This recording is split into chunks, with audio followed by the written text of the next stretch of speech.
Hello and welcome to the DM's Book Club, a weekly podcast where we talk about some Dungeons and Dragons and see how we can fit it into our role-playing campaigns. Yeah. Today, I am here as ever with our erstwhile leader, Fiona. That's Hello, me. Fiona. Erstwhile. Fiona is doing massive dances in the cupboard. I have to recover from the blowing out of you going hello at the beginning. Hello. I won't be able to edit that out, but it's okay. I'm doing do another hello if you want. Not at all. Not at all. I love it. Hello. Hello. Hello, Hamilton. How are you doing, my friend? I'm good. I'm glad to be back in the recording chair. New year, new recording. New us? No. I hope that doesn't give away our secrets. I mean, what are you talking about? We're either filming way in the past or literally the day before. Day before, yeah. Is this the day before? No, we're okay. We're a couple of... At the time you're hearing this, we recorded this well in advance, so we're doing all right. We're doing all right, but who knows? And you know what? Go back through previous episodes and work out whether we recorded the day before or several months before. If we're talking this fast, then you might think it's the day before. Yeah, exactly. When it's like Hamilton rambles on about another TTRPG system like he did in the end of Exile, then you know it's weeks in advance. Yeah, exactly. I just was listening to that and I was like, Hamilton, why are you talking about Year Zero engine? So what was that? Yes, we're recording this in beginning of the year 2025. Our first recording, you and I, of 2025. It is. Yeah. Have you got any New Year's resolutions? Any gaming New Year's resolutions at all? I just, as I said to you briefly, I'll recap, is that I love the winter holiday because it is like 2 weeks where you just get to like you get to stop from all the other stuff and reassess what you're doing. Like this time last year, I changed my YouTube channel name and moved everything around, didn't I? Yeah. And then this year, I'm like reassessing like the game I was going to make and all that sort of stuff. And it's been very useful. So I find it, even though I've now got 4.5 months to sit at home and look after children. Yes. I also still took that opportunity to do that, and it was really good. So yeah. What about yourself? Yeah, so I was thinking to myself, because I've got some new things. I don't know if I've told you, Hamilton. This will be awkward to tell you live on a podcast. Let's do it. But I am one of the new RP geeks from I know. I've got myself, Shamli, and Emily. We're doing more live streams and stuff, which is very exciting. You are now an RP geek. That's me. Yeah. To be honest, I always knew you. Geek. Yeah, I'm always a geek, but now apparently I'm an RP geek. You're now official. So yeah, that's very exciting. Because we were talking about because we're doing a relaunch at the end of January to introduce myself and all that sort of thing. And we're talking about new campaigns and stuff. Like, what do we want to do? And the thing with RP geeks is we like doing lots of different systems, but it has to be like a reason or a theme. And I was like, I don't know, because I'm just there like I just play the game because I'm like that sounds cool. But when you're having to sit down, as you were saying, like got blood on the cover. I like it. That's got death in the book. I like it. Apparently, people are more like, but what about the emotional? And I'm like, but what if we're just silly little goobs? What if we're just scared? So I have decided for my first campaign that I'll be doing at March time, I'm going to be doing a 6-episode campaign of Blades in the Dark, which I'm very excited to do. I've read all the Blades of the Dark over the Christmas holidays. I read it before Christmas. It's a big book. It's a big book. All 356 pages. So I did my usual thing. So this is a top tip for anyone else who can't read properly, including myself. I will go to the PDF, spend a day copy and pasting it into my Notion, and then go through and reformat it in my Notion. And that is how I learn. No, because I read the sentence as I'm doing it. Yeah, exactly. So now I have a very searchable for me. Like I've done it with Infernal Machine Rebuild. Like I've got a whole Notion because I just copied it out. I'm showing Hamilton my iPad. That's really interesting. That's really quite a cool way of doing it. I mean, I don't know how legal it is, but it's... I think that's fine. You're not selling it. I'm not selling it or sharing it. It's for me. Yeah, exactly. Yeah. But yeah, so now I have, for as you said, so Blades in the Dark has loads of different factions and all that sort of thing, and then released that supplement, the Deep Cuts thing about more plot hooks and stuff like that. Ooh. And so now I've got a searchable database, basically, of all the different factions, all that sort of thing, so I can easily search and be like, oh, let's just connect to this person, all that sort of thing. Are you going to use that rule set of like the hub base and like territories, or are you going to stick to it more just gang based and sort of leave, because you're only doing 6 parts, so I just wondered. It's a good question. So again, for people who don't know what Blades in the Dark is, I'll quickly talk about it quickly, but essentially you are playing scoundrels in a sort of steampunk Victoriana place that's sort of inspired by London, Venice, a little bit of France as well, and there's also ghosts. That's sort of the main vibe. And essentially there's this cataclysm where the sun just basically broke, and it's just also this very dark, musky-esque. So think, Victorian London, that sort of streets by gaslight, all that sort of thing. And so it focuses on the scoundrels doing like lots of different heists and stuff like that. But there's downtime where they can better themselves, grow their own little gang, like Peaky Blinders. So it's slowly getting control over stuff. It'll completely depend on what we plan to do as players. What I will say, and I'm not going to spoil it at all if people are going to watch it later for that, there is, in the deep cuts, there is like a world event that happens that you could follow, and it changes like what the factions do.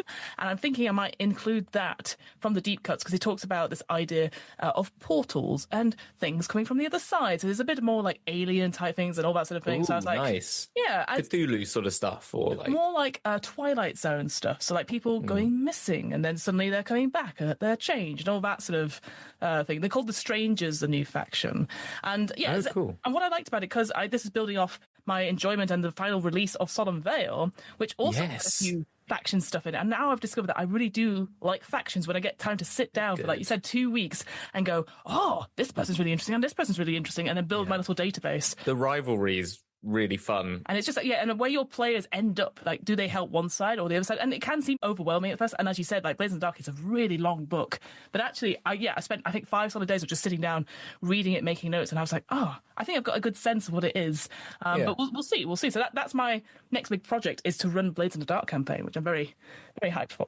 Again, it's 2015 is when it first came out. So I think it's just about 10 years old, over a decade or so. So it's interesting, because I played it a little bit once or twice, but I'd never really fully, involved myself in it or immersed myself in it. And I've gone, oh, I quite like this. But again, it's just because I had those 2 weeks at Christmas and New Year where I'm like, I don't want to watch TV. It's really worthwhile, isn't it? Again, if you're able to, if you've got the privilege of being able to sit down and not be forced to do, like, help out around the house. Like, I was very lucky, I was at my in-laws, and so I was like, oh, no, you don't do anything. I was like, I won't. I'll read my little book. So, it's horses for courses on that sort of front. Well, I had loads to do, but it was more the fact that you're not doing work. So you just have, your brain's just got that one little extra bit of space to just mull on things, I guess.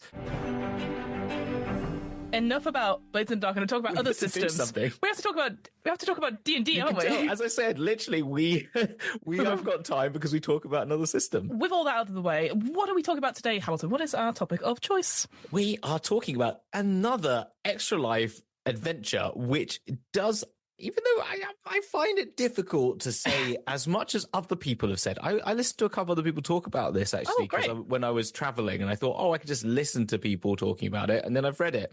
I don't quite agree with the fact that it's meant to be like, it leads on from the Lost Laboratory of Qualish. And I'm like, does it really? And if you want it to, but it leads off from that as much as it leads off from any other adventure. Yes. And if anything, it leads off more from Descent into Avernus as it does any other. Yeah. It's called the Infernal Machine Rebuild. Mm-hmm. It's all about Lum the Mad's Infernal Machine. It's a really great story that deals with time travel and dungeon crawling, history of D&D. It's similar in its affect and the way it works to what we talked about in Qualish, but it's and similar designers and credits, I think, are pretty much the same between the two.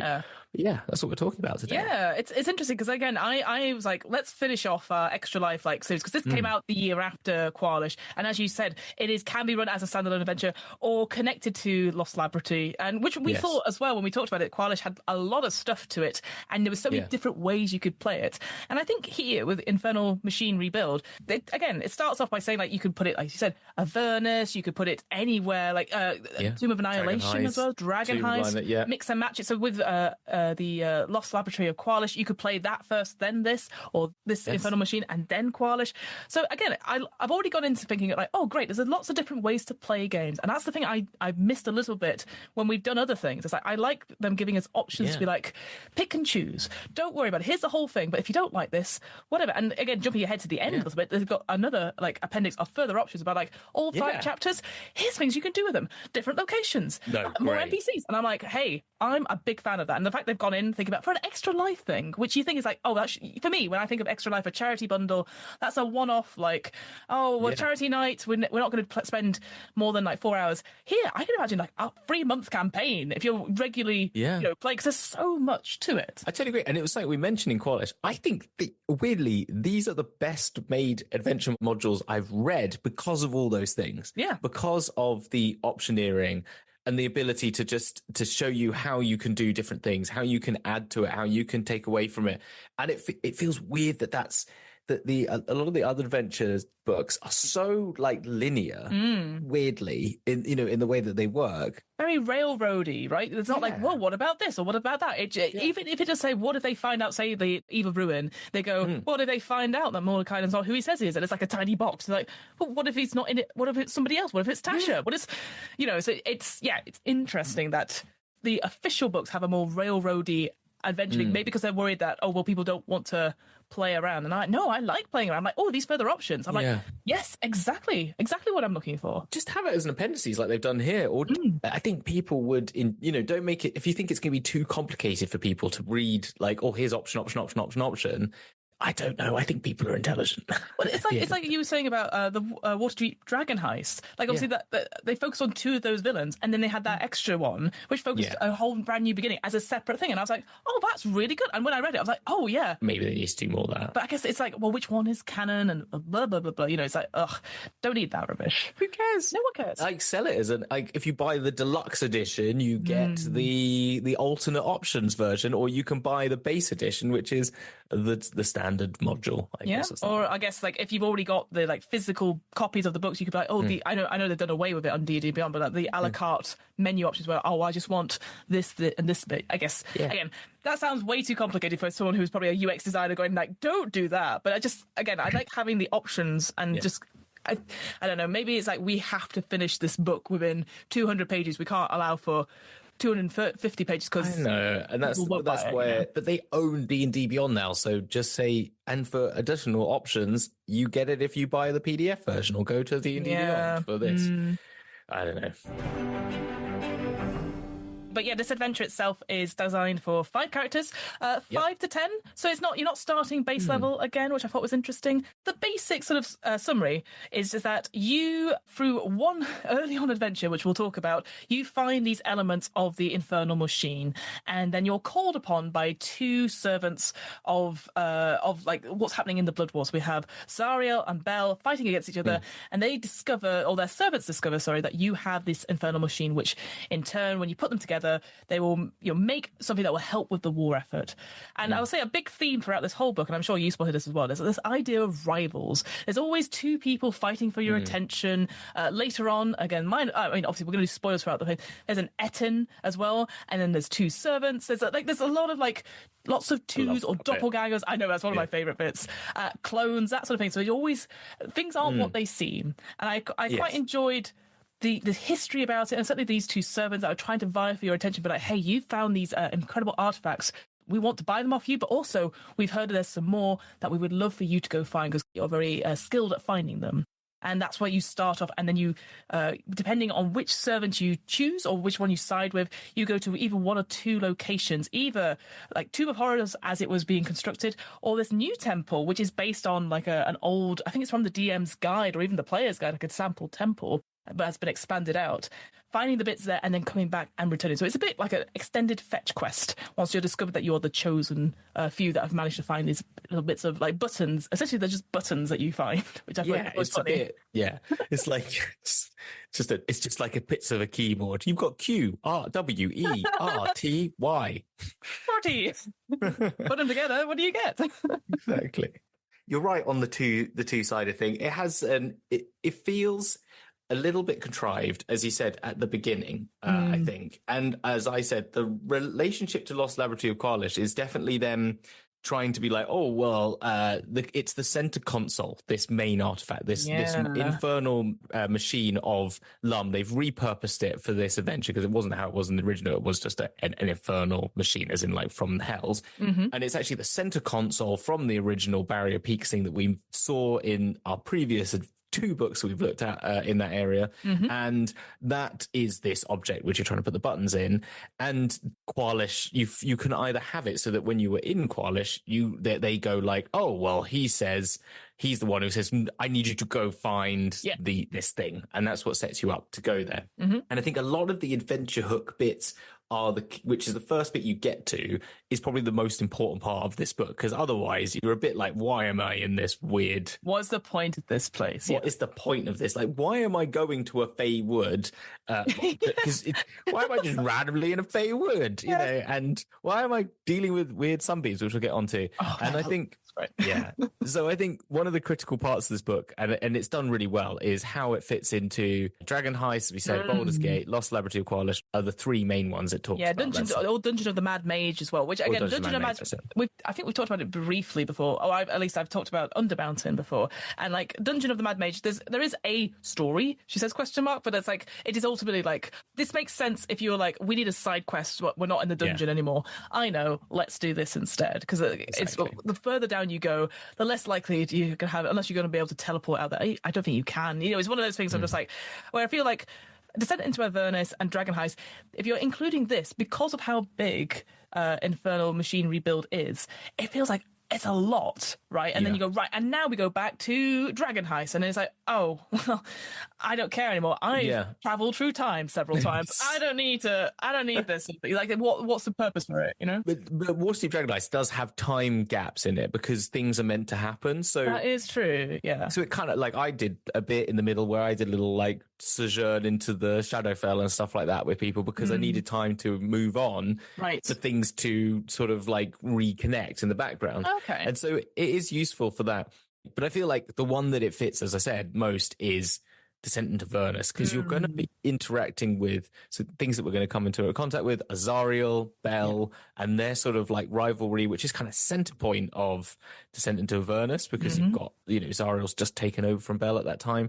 And so having that as part of like something that you're led to by either faction whilst you're in the Hells, or maybe part of a deal you need to make when you're there, you know, or there's a bit when you the bits that I've read of Descent into Avernus, like there's a bit where you get picked up by a crew on a infernal machine, and maybe they tell you about this legendary thing, and like we can't leave here because we're in the middle of the war, but hey, if you ever find it, hit me up, and they give you the details or something like that. You know, there's lots. That's true. Lots of, or you just find them just questing about and find this like map.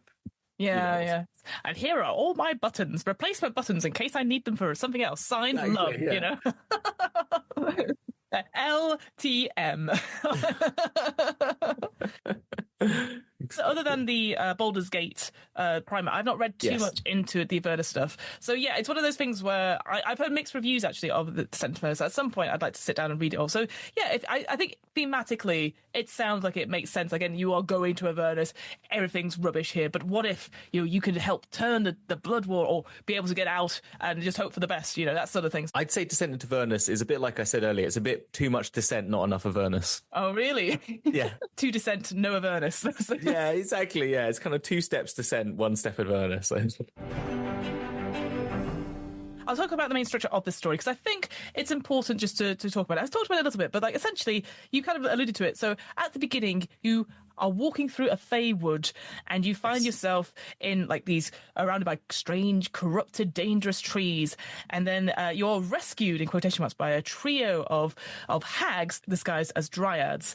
And then they're like, well, they're either going to force you or ask you, depending on how you're playing them, to go and help capture this unicorn. And you're sort of in between these two things where obviously naturally hags, as we've discovered in our very first episode when we did it together, they are evil. But it's one of those things where later on it's like, well, obviously everyone knows that if you see 3 people, it's probably hags. I was like, oh, it's so true. I've done hags like 2 times and they've gone, it's a hag. My players are like, no, it might not be. It might be 3 old women. We don't know. None 3 old women may stand together. Yeah. One of them's like, go away, Susan. And you get pushed to one side.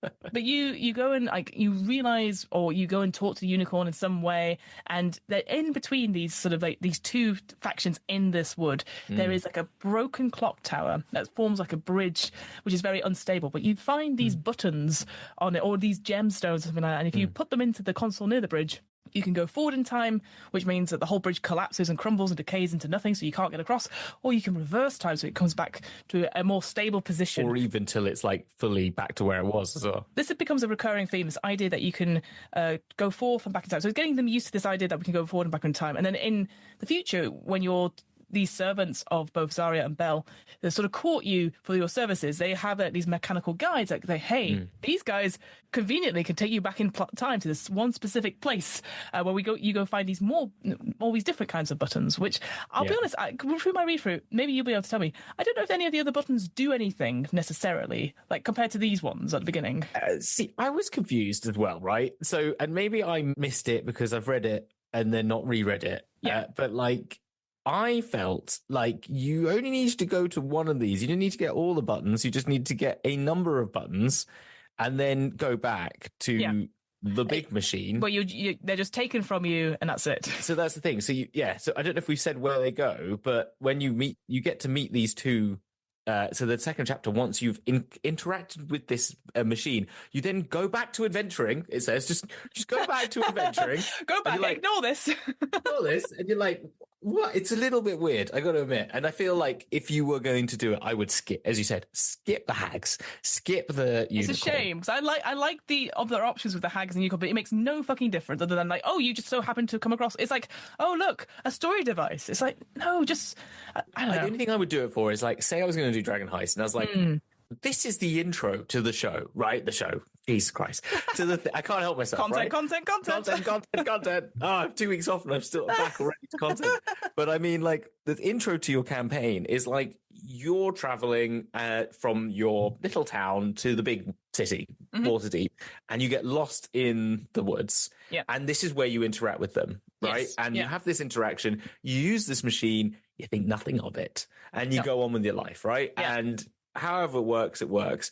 And then you go on to Waterdeep, Dragon Heist, Descent of Avernus, whatever. And then you bring it up like, knowing more about Waterdeep, Dragon Heist, say when you get the pub, you own a pub at part of it. Then someone comes to your pub and says, you've got this, I don't know, maybe like make sure someone like drops, like when they leave, maybe like the unicorn drops something in their pocket or gives them a gem as like a present. Take these with you. They're too dangerous to be part of the Feywoods. We don't know who else could use them. Take these gems, like keep them away from the machine or something like that. You hold on to them. Yeah. And then someone tracks them. One of these competing agents of Zariel and Bel, so Lynx, Kretchlak, and Sir Ursus, then come to find you then, saying, I see you have these things. Where did you find them? Yes. I could do with your services in aid of defeating the evil, because they pretend to be good and fighting against the other's evil. Yes. And say, this can help save the world, and da, da, da. And that's when you bring it up. And it's like, oh, you did that. Oh, DM, you're so clever.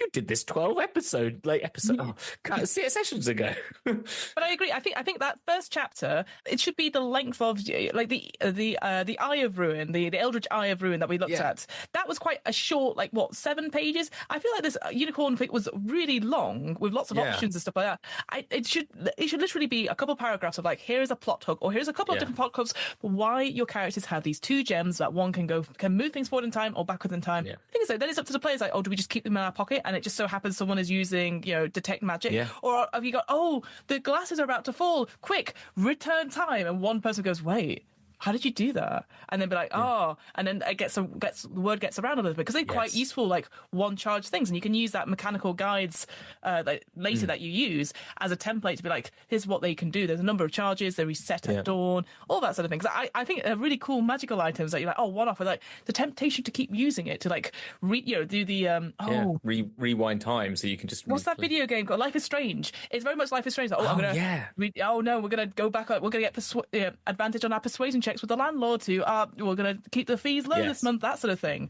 And I think the more they do it, if it fills up a clock, this is where the Blizz and the Dark comes in, fills up a clock, and then there's been magical distortion, there's been time distortion happening here, and that's where these people go, this can only be done by a magical item. So that's what I think I would do. I think, because I love the idea between the hags and the unicorn as a completely separate thing, but it just feels like a hand-fisted, like, here's your gems, now go away.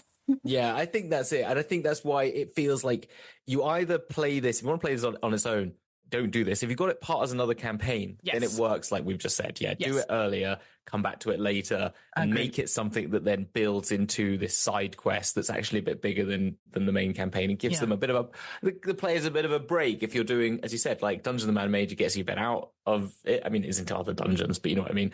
And it's away from like constant like, well, what's this room? What is this room? It's rather than like video gaming. I never played Dungeons and Mage anyway, but like, you know, it's just like, it just gives you a break from it, doesn't it? Or just gives you like, or in Descent of Vermis, gives you more knowledge of your foes, I guess, which is kind of interesting. Can I talk to you about, I think, and I know it's very hard for me to say this, but I think there's a random table on here which I don't think you need at all. Yes. I think it's the conflict between the couriers giving you the messages. Basically, you could choose either one of these servants to come and ask you, but then there's a table where the couriers basically, one arrives ahead of the other and like ignores the other. There's a kerfuffle at the beginning, one of them kills the other, or they both die. And just like, you don't need those, you don't need to roll an option for that. Just have 3 options of one makes it before the other, both arrive at the same time, neither of them arrive, and you find the letter. Like, I don't know why we had to have a random table for it. Yeah, no, I totally agree. I'm gonna admit I thought it was crap.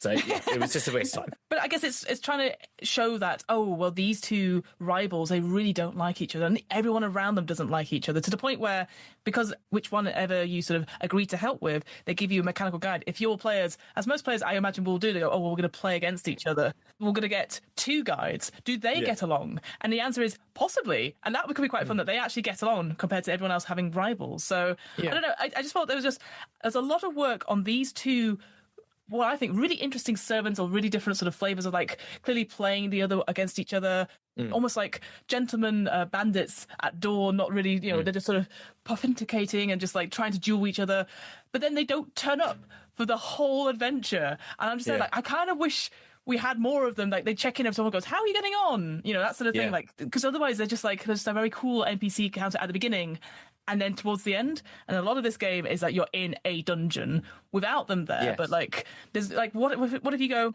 I don't want to play this anymore. We're going to, fuck it. We're going to keep the gems for ourselves, you know? Yeah, exactly. I totally agree. They are really well created and crafted characters. Like, so the two, what's the word of the words they use for them is, well, like cultists too. Yeah, agents, that's the word, sorry. Yeah. Zariel and Belle are both, as you said, really cool. Link's Kretlak, I imagine. That's the tiefling adventurer. Yeah. Rogue, tiefling rogue, your favourite.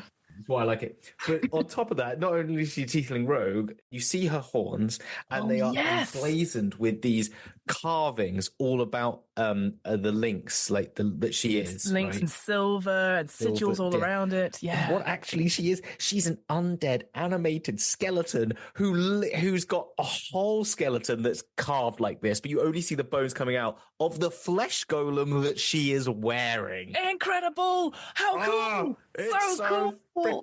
Cool. I need her in every fucking scene. Yeah, no, she's when you're like that, you're like, this character is not getting left as a wayside, right? They're coming with you, because that's so cool. Or they're like, you can call on me 3 times. I'm very busy. And then they can help sort something out. Yeah, she's so cool. And her whole thing about like, well, this is my manor house. Look at the paintings. I stole this one from this person. I stole this painting from this person. Yeah. And then the actual person who owns the manor house is locked up somewhere, and they've just taken over the thing for the day. And I'm like, this is proper hustle. This is proper heist. But I would do the bad boys thing though and have loads of portraits of the person. Yes, absolutely. That is locked up. And you go, why have you got loads of portraits of this one dude? And they're like, I just stole everything from their house and I really like his face, you know? And then you go and you see the name, and then you like go to a room, like you say, go to the toilet, and you see in a room that like the notebook has this guy's name on it. Yes. And then the date is like 2 days ago. All the letterheads. Yeah. I love that. Yeah. You go to the toilet and you go, wait a minute, what the fuck is going on? Yeah, exactly. And then you go, okay, maybe I won't ask, but I'd love that as a thing. I do think Lynx is more exciting to me than Sir Ursas, because like Sir Ursas is like, it's like, I am a gruff like warrior, and I was the inspiration for this painting. Look, and you look at this painting, you go, okay, sure, but it's all it is. It's like, I'm a warrior. I don't bravado. Yeah, it's just bravado, and I guess it's bravado versus the silver tongued, like the thief, that sort of thing. But I just say like, in instantly I'm like, oh, Lynx is much cooler. He's not an undead tiefling that's wearing a flesh golem. Like, come on, right? Okay, like that's it. Like once you've written that one, he has like his eyes are bloodshot. His complexion is constantly ruddy, as if some combination of exercise, exertion, and bellowing at subordinates. I mean, it's fun in that, I guess. And he's got a bear paw for one arm, hasn't he? He's got bear paw for arm, and I'm like, okay, but are you an undead tiefling flesh golem? No. I feel like they're both really interesting. I feel like, one is a bit more fleshed out than the other, personally speaking, but I want to see them several times. Maybe they are a patron of yours, or maybe you get into contact with them. Oh, I'll run a few errands for you first. And then like, I need you to do it me, this really big favor. It's something only my top people can do it. I think I want to have them a bit more in the what realm. I think the other thing that would be fun is again, like if you're using Waterdeep, is to make them a part of the faction you've chosen. Yes. And just have them as an infiltrator. Like, okay, if you're using the Castellanters, then they're already devil worshippers. Oh, of course, yes. But if not, you could just have them as like agents of Zariel who have infiltrated the Harpers or something like that. Yeah. There are bad ones as well, because you could be part of the Zentarim or Xanathar's guild, and they've just infiltrated those. So you're already sort of like playing neutral evil if you're choosing that sort of faction, and therefore you could be just like, well, we got this devil who wants some help. We want to go help them, sort of thing. And like, we'll reward you for it. I even like Jar Laxel coming in and be like, hey, I want you to just keep an eye on this guy. Yeah. Like pointing these two out, going like, they're unusual characters. I don't know what they're doing. Yeah. But pointing, again, the cool Jar Laxel, the cool uncle going like, hey, check those guys out. Cool Uncle Jar Laxel could be like, he could be approached by them. Maybe they've helped to find them. And then he's like, hey, I don't really trust these guys, but you've been working with me. You've been helping me out. Could you deal with them? Yeah. And I'll pay you generously. They want you to get some buttons. Yeah. And I find that weird. So I find that weird and I don't like it. So you could do this. I like that. Hey, more Jar Laxel in your games, the better. Exactly. More Jar Laxel. That's what we're saying. But yeah, depending on which agent you decide to go for, or both, you get sent back in time to a point where these buttons were, again, through research, he says in quotation marks, both agents will say, we found evidence that these buttons or parts of the machine are in both the construction of the Tomb of Horrors, obviously Aserak's most infamous sort of tomb, and this other temple, which, as I said before, is like sort of brand new to us in a way. There's not been an adventure it's based on, called Temple of Moloch, which is inspired by I'm going to get this wrong, and I know people are going to shout at me. Is it the Player's Handbook? It's the Monster Manual, right? It's the Monster Manual. Yeah, sort of the creature on the Monster Manual, this huge sort of like big sort of devil, essentially, and it's supposed to be their temple, so to speak. Oh, you know what? I think you might have been right. What, Player's Handbook rather than... I'm looking at the images really quickly. Yeah, it's the Player's Guide, 1E Player's Handbook. Yeah. 1E Player's Handbook, well, there you go. And throughout this whole adventure, what I like is what's happened more and more recently, but I didn't realise they did this maybe previously, is that there's like, who's who? Hey, you've heard of this Lum the Mad? Or you've heard of where these names before? These are where they're originally from, or what they're in reference to. And I'm like, that's really cool that they're crediting not just at the end, but throughout when the names come up. Like, because we have a few NPCs like Nosler, the guy who does the painting and stuff like that, he turns up. He's cool. That's the thing. You go, oh shit, it's that guy. Oh, it's that guy. Yeah. I was waiting for Bigby to turn up 1 minute. I was like, geez, they're going through all of them. Where's Mordecai? Where's Mordecai in this one? He's always about. Yeah. Did we mention the mechanical? We didn't quite mention, though, that how you travel to these other places is that each of them have these mechanical guides, which we did mention, but not exactly. Not in full, For example, each of them have pulled a component from their own version of the Infernal Machine that they're building. So that's what they're doing. They're trying to build their own one. That's their goal. And they need you to go to, in the case of Lynx, to Tomb of Horrors, and the case of Ursas to the Temple of Moloch, to get the rest of the buttons from there to stick in their own machine that they're building. I will say, we say buttons, it's definitely some sort of thing you push on. It's a console, they're like gems or something like that. But it just feels like levers, just bits of machine. Yeah, I do like the idea that there actually is 26 of them, like a proper keyboard. Like exactly. And that's what I have in my head now. Is that they're just that. That's exactly it. What is, again, Lynx is even cooler because their guide is a silvery skeleton with decorative wings named Elucidius. Eludecia. And I'm just like, that's a pretty cool, that sounds pretty cool. Whilst Sir Ursus has a smaller version of the Mighty Servant of Luca, which is named Luke It's Luco or something like that. Yeah, nicknamed Luke. which is like a mechanical thing, you imagine. But both of them have these abilities, as you said, to teleport up to 6 times a day. Manipulate time, isn't it? Manipulate times or teleportation abilities each day. And if they die, you're screwed. Basically, but you can lend them and you might be able to get help. And I think you would, as a DM, like allow people to find ways to fix them when you're in these places. But they're pretty cool and they're really helpful. And as you said, like you can take both of them and they might get on with each other. They might not get on with each other. They might, you can have your R2D2 C3PO sort of situation going on here, or it could be more like, that they're like really nice to your face when you're not looking. They're like jabbing each other and you realize they're losing hit points when you're not really sure why or something like that, Where's your arm gone? Don't know. No idea. How did that happen? I don't know how that happened. You turn around again, the other arm's gone, and then the other one's got their arm. Oh, yeah, that was really nice of you to lend him your arm. Yeah, and helping hand, literally. It's like they've got gorillons, isn't it, in one of the temples, where it's like a huge big ape with like 4 arms. So maybe like, I'm just trying to pretend like to be one of them or something like that. I don't know. But yeah, I again the mechanical, as you said, they can transport to the past from either location, and then they're one-off use. And that's what I was saying before. The interesting thing, one of the things I really like about this particular adventure is that it talks about certain rooms. If you manipulate time in it, what happens? Now, does it get repetitive?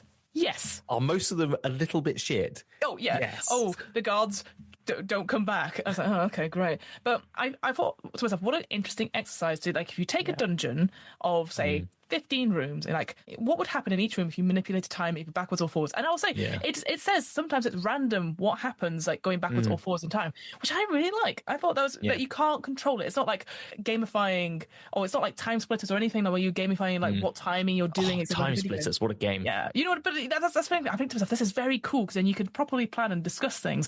But you only have 6 charges a day to do it, and so you have to use it very carefully. So I can understand why there's a bit of repetitiveness between certain rooms.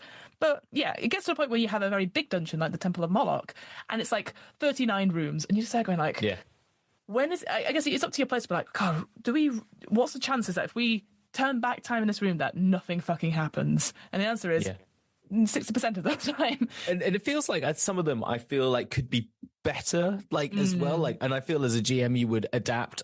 We can come on to some of them when we get to the rooms, but particular ones, like there's a couple of traps where you're like, there's the water filling trap, I remember, and it's like the Tomb of Horrors, the Tomb of Horrors one. And then so if you're in that room, I feel like if you should be able to use your thing to then send it back in time so you undo the trap. I'm sure that's obvious, that one, because with that particular trap, because that's not in the original Tomb of Horrors, but I like the idea that you go into trap, the slab shuts down on top of you, it's 10 feet up, and then it starts filling with water, and the skeletons in the thing start activating as well, and it's like a DC 18, a DC 20, 20 or 18 with tools, outside to do it, and I'm just like going like, it's possibly disadvantage because it's 10 feet up. How are you going to try and push it if you're by yourself? So I think that's when it's obvious that you would use to do that. But because that particular trap, the water trap, I ran through that bit before, and you're like, it's likely you're going to go down to each and every single one of them. Everything's going to, you're like, so I feel like you should be able to use one to undo it, and then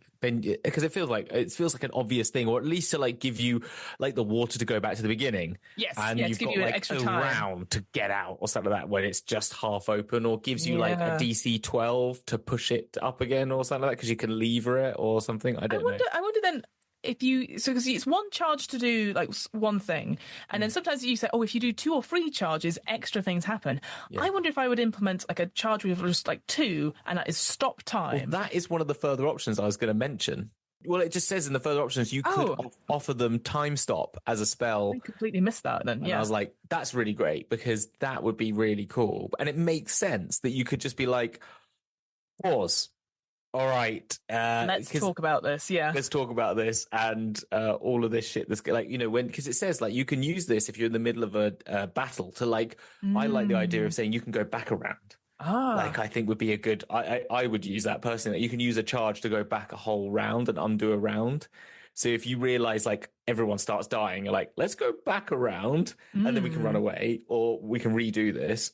So Lynx's guide is powered by a dangerous combination of living teleport and time stop spells and might malfunction as you see fit. So I like that idea that maybe you run out of charges, you roll a d20, and then it's like a one something bad happens, but then next time it happens 1 and 2, 3 and 4, like because it's so unstable as a result. Yeah. So maybe it's like you have 6 charges where you know it's safe, but you can keep doing it. But if you do, you are risking the chance of it, exploding or something happening to the guide. Yeah, I really like, again, it's that chance of like, because otherwise you might be like, well, we've done 6 now, let's do a long rest. And it's like, well, that's boring. We want people to keep going. We've done 5. We'll use 1 to teleport back to our mansion, have a rest, and then we'll go out again. Because that's the other benefit of it. Because like one of the worst things is when you're like, well, let's rest in the dungeon. Like, why? I fucking hate it.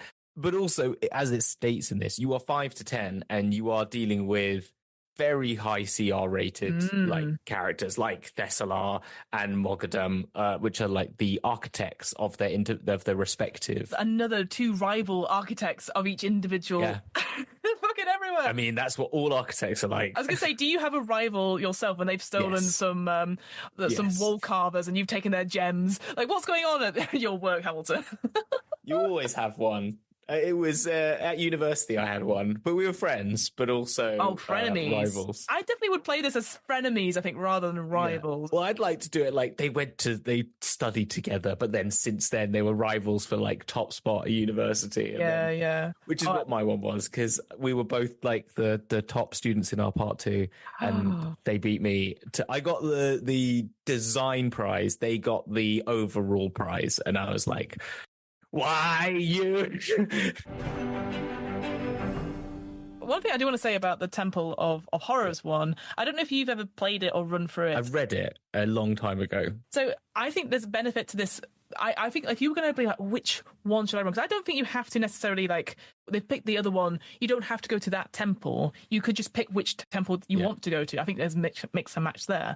But what I think is interesting is people have played through Tomb of Horrors. It is slightly different, but it's definitely familiarity. So you are rewarded a little bit, like going, there's a sphere of annihilation down there. Oh, but there's a fucking devil demon that's been held there. That's different. And so I think I like the idea that you're rewarded for remembering you've played through a dungeon previously. I think what I would do is try and make Temple of Moloch smaller, 100%. because I do like the I like the rivalries. I like them. They've obviously found it, and they have overdone it. But without the rivalries, there's a lot of the content is lost, because so when you go starting with the Tomb of Horrors, you find that Mogadam, who's the architect of Tomb of Horrors, he's stolen the sculptors from Thessalar and then sent some thieves some jewels, to go steal some jewels, including his jeweler, the key jeweler, Classic. Sorcerer. I don't understand why you would do that. Like, well, they need, because it was says so that they could get the jewels out without breaking them, which is like, it's a D&D thing. You have to do a DC 20 thieves tools. I guess it's that something. I'm going to send my best person for it, and they go, "Oh no, my best person's been captured," and I'm like, "No shit, Sherlock."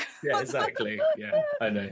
And so they've got this rival, and I think without that, I think that's actually the better link to the two. Yeah. And as we said, like, if you only get, I think meeting only one of it's a really good way of allowing you to just interact with one of the agents to then get to both temples. Mm-hmm. But I don't think you need to do that but I think what would be more fun personally is to have what they've done in the further options. Sorry, I'm getting around to this. Right. But you would go with Lynx, and then Sir Ursus has sent their own party to the other temple. And that means you don't have to do all the Temple of Moloch stuff that much, because they've already done it. When you get there, it's already a shit show. But you can deal with all the tidying up of all the other little NPC stories that you've dealt with, all the other rivalries you've dealt with in the Tomb of Horrors. So you can make that more of a dungeon run. Yeah, like 100%. than the first one. I like the idea that you say that they're frenemies or rivals, but they're working on the same dungeon. So maybe a combination of the two. So one is like the top level and then the bottom level. Because in the Temple of Moloch, not only do you have this sort of weird living statue final boss battle, but also a Thessal Hydra and a Thessal Kraken that's going on. Yeah. And then you've got like this Thessal Heart construct that's also going on as well. Like there's just so much stuff going on. I'm like, I don't want to miss out on that, but I'm also at the same time going like, well, I know players who've played through Tomb of Horrors and they'd also enjoy like, oh, this is very familiar. So I feel like, I don't know, I would, for me, I'd probably try and come up with my own dungeon, but just lift up rooms from each of them and pop them in. And it's like, oh, it's a poor imitation. A Serac wanted another two, so we're just reusing the designs, but we're going deeper. That's the thing I was thinking of. It's based around they've got one sphere of annihilation and they both built tombs without realizing it on both sides, and then they smash through the wall. That's great. Oh my God, you're like, wait, what? Yeah, exactly. Like the channel tunnel, and it's like hello, and then just like, what? We were here first. Do you have planning? No, we were here first. Planning permission? No. Exactly. Do you? Well, no. But we were here first. That is the Discworld version of this, isn't it? That's it. It's everything halts because of the admin that has to be done. Oh. So the two architects didn't realize they both started building on the same sacred site. Realized that they're both building a tomb to their individual things, and now that's the thing that's going on at the time. Incredible. That would be fun. I like that. There we go. I will say though, the Temple of Moloch, going back to that one is definitely more. It feels more sci-fi because of the experimentations and the laboratory stuff.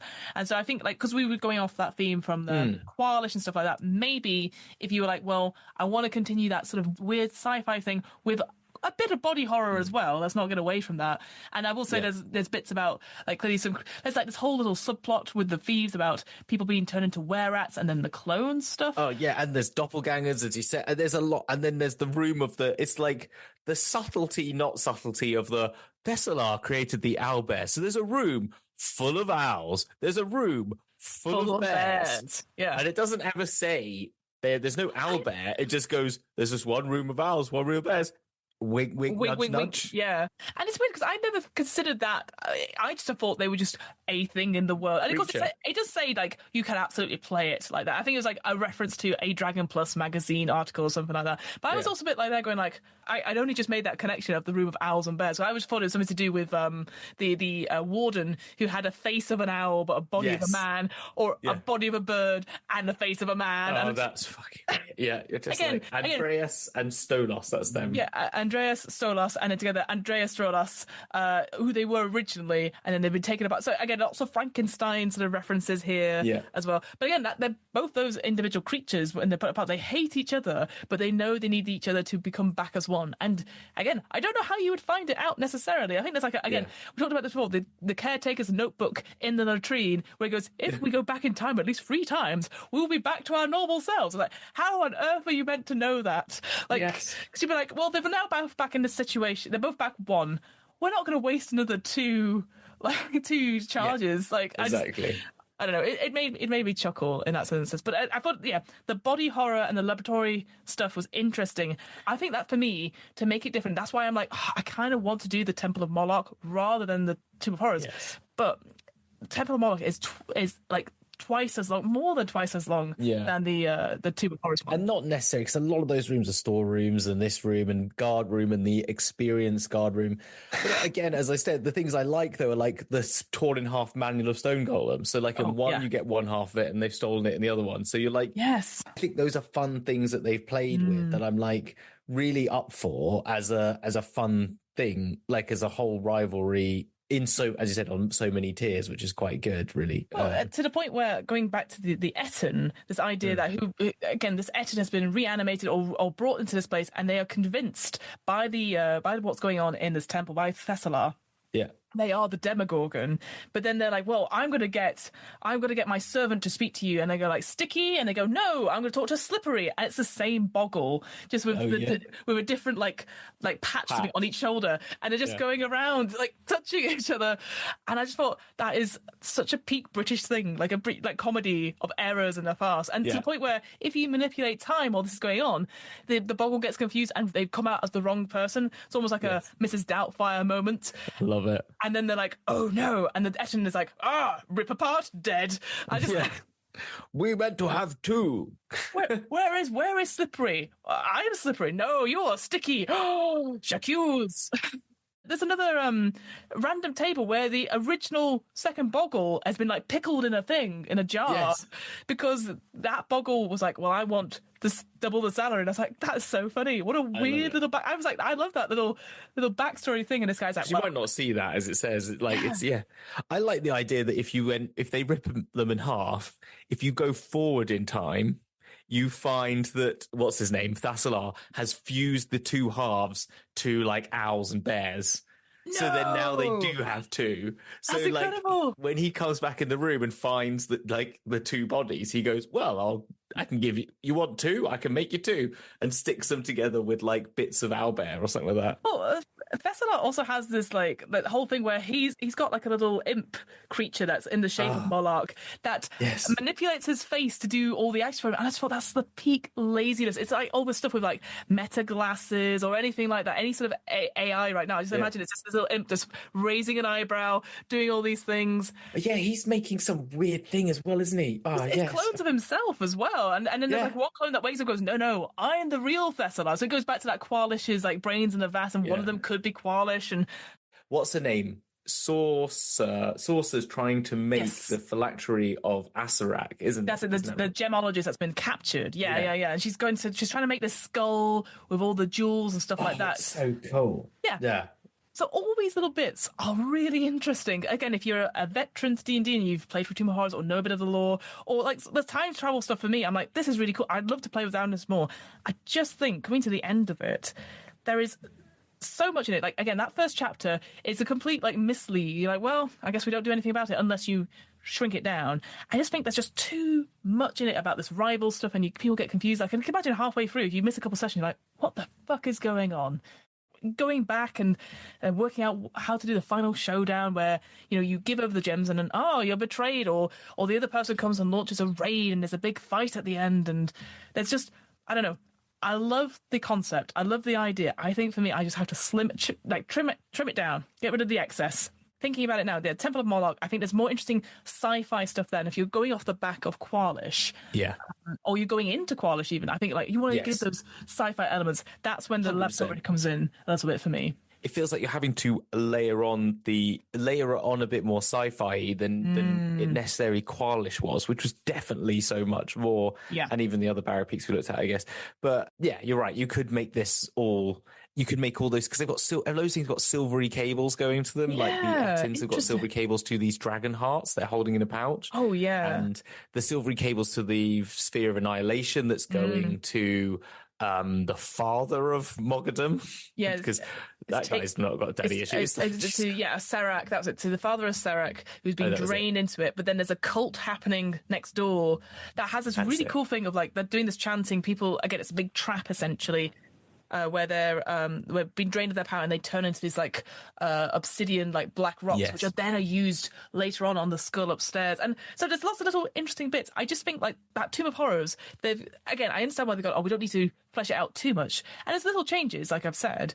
Like we didn't even mention, like, again, there's this cult stuff happening. There's these workers don't want to be there and they're trapped here. So they're trying to work their way out and try to make fake doors and like try and do a rebellion and stuff, which again comes into further options. I think honestly, it's like, okay, who do you side with? Okay, what kind of vibes are we feeling? Yeah. And then you pick from there. I think that's how you go for it. And then, I just think I would like to have seen a bit more sci-fi in that Tomb of Horrors, but I don't know if that would have broken the canon, so to speak, of that traditional dungeon. No, I think you could do. I think you could add it in. And as it, like, even in that, you don't even have to use a Tomb of Horrors. It says in that further options. You can put this in any of the other ones, like the Tomb of Annihilation, for example, which does feel a little bit more sci-fi because you could make the Soulmonger. You could make that like an object that's come from a sci-fi object. You know what I mean? Has designs from Qualish in some respect or something. Yeah, absolutely. So you could use that. Tomb of Annihilation is huge, but you could maybe take a level from it or something. Like a beginning level. Yeah, or do it as under construction sort of thing and just draw the lines where it ends. like White Plume Mountain, and you only go down one route in White Plume Mountain. Yeah, I did see those White Plume Mountain, and there's another thing from the Yawning Portal as well, wasn't there? A different location. The Glacier Rift of the Frost Giants. Oh, I don't know that one at all. I think that's from the Yawning Portal as well. But you could make White Plume Mountain, particularly the central one, is definitely more like sci-fi. Or if you go left, you've got the big inverted water thing. I forgot what it's called now. What, like a waterfall? Water geyser. No, it's got like all these animals in this tiered garden that goes down in like an inverted pyramid. Yeah. It's like an inverted pyramid. Yeah. And in the bottom is like the where you get into fight an Oni. But you could have those fish tanks all be like, instead of having the large oversized lobster crayfish thingies, you could make them all like alien style characters. Oh, and yeah, very and stuff cool. like that. Yeah. So make that have that vibe if you wanted to. I like that. Just to sort of round off, at least from my point of view, so yeah, there's obviously, like we talked about it a little bit, like you can have these, could be different dungeons, different locations, but also additional NPCs, such as a Seric might fucking turn up. I don't know if he wanted to turn up, but I like the idea that he pretends to be like, oh, I'm just another worker. What's going on? And just follows you around going, interesting. Oh, you defeated that trap. Make a note. All right. And it's just like judging how well they go through that. That's what I had in my head. Boss. Yeah, exactly that. You have Mary Grey Malkin, which we had for Qualish, and she has like her deck of useful items or useful things. I was wondering where that name was from. I was like, why do I remember? That's why. Yeah, and so I like the fact that, again, if you didn't really use her too much in Qualish, she comes back again if you're going to make that thing. And then you have the Archmage in that Tomb of Horrors, the person that was doing, I think it's Eternate the Merciless. I'm not entirely sure where they are. Maybe I've forgotten it. But again, you could have them in it as well. And it's because they do special things. And like I said, there's loads of like NPCs like blink and you'll miss them. And you're like, oh, that's this person and that's that person. And I like how it's like it gives you these examples to jump off of, and then you could like, well, what can you put in as well? So, like I said, I feel like both Qualish and this one have done really well in terms of structure and adding stuff to it. I think I do prefer Qualish in the end, but even then, Qualish was like a lot of stuff into it. When I'm trying to set expectations to players, I'm like, oh yeah, we'll get through this in like 4 sessions. It always ends up being 6. I feel this, like I said, is going to be at least 3 months, and it's only if everyone meets regularly, and it's 4 hour. It's like our friend Travis from Dark Dice. It's like we always meet every week, and it's like 2.5 hours, and we know we have to go, and I'm like going like, really? But what about role playing? What about shenanigans? Like improvisation. What if I'm a pig riding a horse?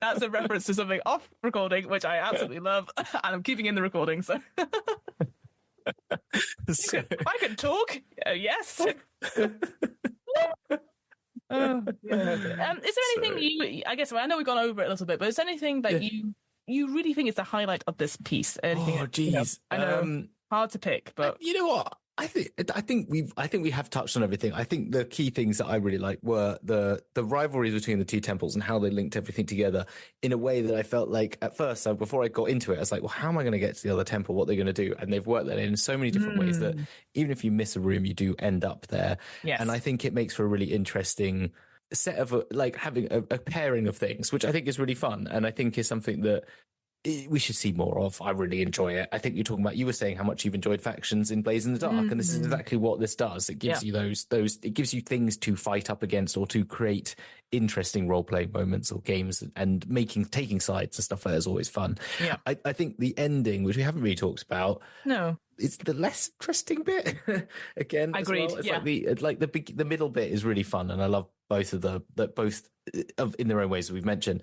But yeah, the ends and the beginning feel a bit the teeny bits feel a bit lackluster. It feels very forced, and yet, like I said, the ending is like, okay, we're going to assemble the Infernal Machine, and look who we have, special guest Lum the Mad, and he's just there like, like, oh my god, and then the repair the machine and stuff like that. Yeah, I feel like the exciting part is being in this dungeon, and I just think like, because you got this mechanical guide, is that as soon as you get a cool button, you give it to the guide and they go num num num num, it's been sent, Yeah. package sent, so you don't have to go back. It's already there. And I don't know, it's all secrets and stuff.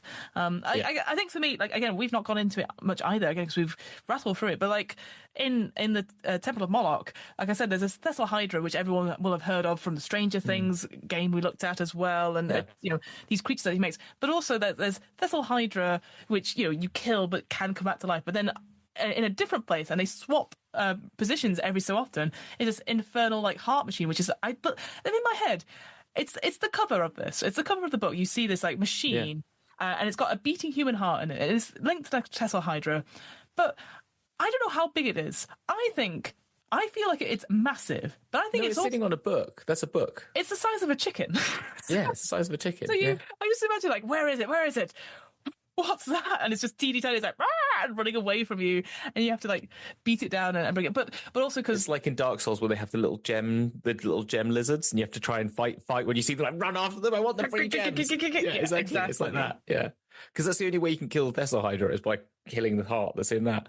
Yeah, I like the Eidolon. Oh, the Eidolon, yes. Yeah, because that has this really cool way of like making statues come to life, which I've never heard of it. I've only heard of Eidolon Studios, which I think is like a game studios. I had no idea what an Eidolon was until I saw this, but that was kind of cool. They had a kind of cool thing. And also the other thing, like talking about the rivalry thing, like how you can find out a little piece of information about different things. You can find out the Eidolon's weaknesses, and you can find out Thessalar's weaknesses too. So Thessalar's adapted his body so much, and he's made his blood is like magic blood, so that if he can't be affected by poison, but if you use like healing tinctures on him, they are poisons to him. And so those little pieces of information you can find out about in the other temples, like by talking to their agents and stuff like that. Yeah, absolutely. So those kind of things as well, I thought were really like additional to it. And the black rocks I thought were really cool. I thought it was a really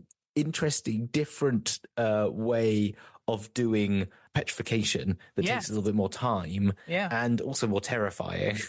And I quite like those as just like a different way of this, like, oh, you've looked at the basilisk, you're petrified. You're like, you failed one save. This gives you a couple of saves and it makes it a bit more creepy, culty way of doing it. That's all. Yeah, so that sort of sermon that happens in what I like about it, because you make those checks, and if you succeed one, it gives an option of like, hey, to make it like clear that this is really serious, is that another person, another worshipper of the congregation, like it dies, and it goes down. So like you save, but somebody else passes away as a result. Exactly. Yeah, I really like that, because it's like that again, that ticking clock of like, we need to do something. How do we get out of this? Do you make the deal with the devil that is held by the tomb of the sphere of annihilation?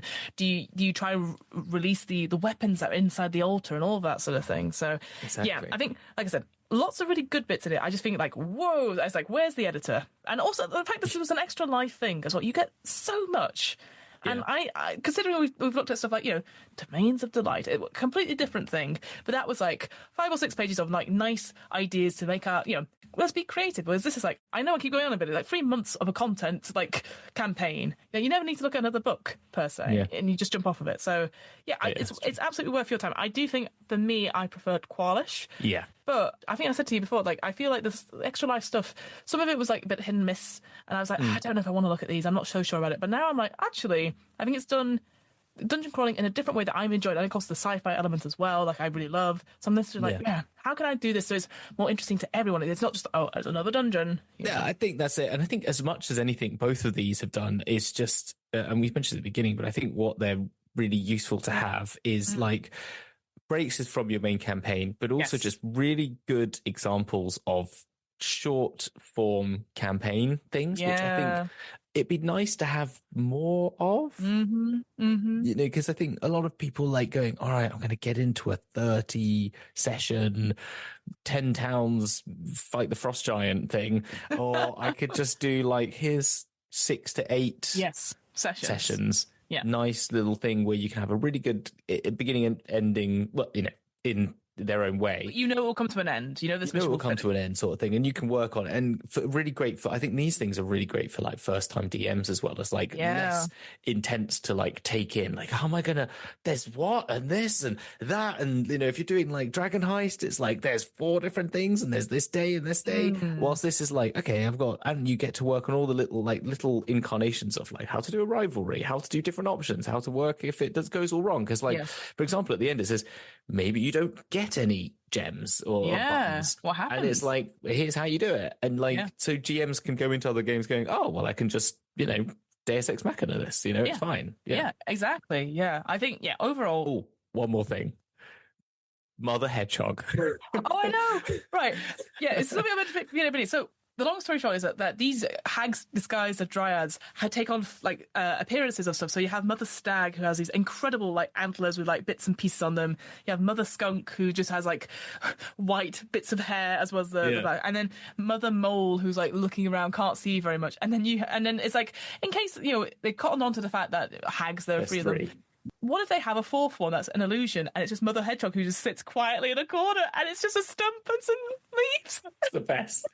I was like, I just think that's great. Love that. I forgot to when you said one of the things, I was like, I forgot Mother Hedgehog. I love Mother Hedgehog. You know what? Because I think that feels so funny. Can you imagine these 3 hags going like, look, we keep getting found out. Yeah, because people go 1, 2, 3. Yeah, hag. But at the end they go, no, no one will see through this, right? Boom. Just a spot. I think, I also love the naming conventions of like Mother Stag, Mother Mole, Mother Hedgehog. Great. They're like, what do we do? Well, Mother Hedgehog's had quite a night, haven't you, dear? She's fallen over. Oh no, her head's come off. Right, well. That happens to dryads all the time. Anyway, Hamilton, thank you so much for joining me for this Infernal Machine Rebuild read-through. Yes. Tell us, what are you up to? Where can we find you on the internet and so forth and so forth? You can find me as at Fueled Chaos or Fueled_Chaos, wherever you look for those sorts of things. I haven't got anything actually planned apart from I'm writing. I've got this time off. I'm on parental leave, and so I'm writing another one of my books for Kickstarter, a new thing for that. And so I'm working up that. That's kind of my main plan. And there'll be other things happening on the YouTubes and stuff like that. Maybe I might get round to actually finally doing that Blade Runner thing.